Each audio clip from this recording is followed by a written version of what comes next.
پی T I Scotland کے عہدیداران اور اوورسیز پاکستانیوں نے اسد عمر کو ہٹانے اور حفیظ شیخ کو مشیر خزانہ بنانے پر تحفظات کا اظہار کر دیا۔ ہمارے نمائندے شاہد میر سے گفتگو میں ان کا کیا کہنا تھا، آپ کو دکھاتے ہیں۔ 3-4 دن سے میڈیا پہ دیکھ رہا ہوں، سوشل میڈیا پہ سب جگہ لوگ بات کر رہے ہیں اس بارے میں۔ جتنا میں عمران خان کو جانتا ہوں، جتنا میں سمجھتا ہوں کہ وہ ایسا شخص ہے کہ جو پرفارمنس کرے گا وہ اس کو رکھے گا، باقی وہ ریشفلنگ کرتا رہے گا، کسی بھی وزیر کو ہٹا سکتا ہے، کسی کو بھی لے کے آ سکتا ہے۔ پاکستان کے بارے میں وہ سب سے پہلے پاکستان کو دیکھتا ہے، غریب عوام کو دیکھتا ہے، اس کے بعد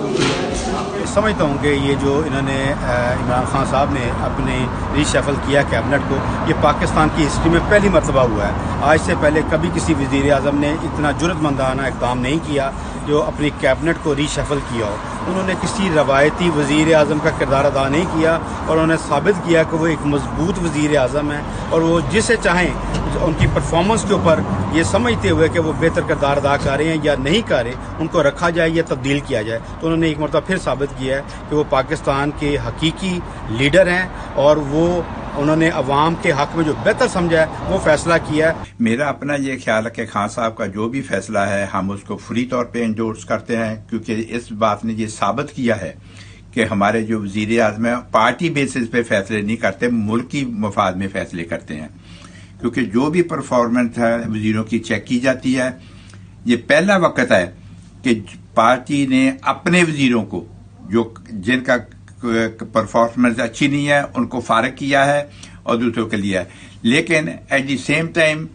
ہماری چونکہ جو نیا وزیر خزانہ آ رہا ہے اس کے بارے میں ہماری تھوڑی بہت ریزرویشن ضرور ہیں کہ ہم یہ سوچتے ہیں کہ he is more close to IMF rather than to Pakistan, but مجھے پوری اپنے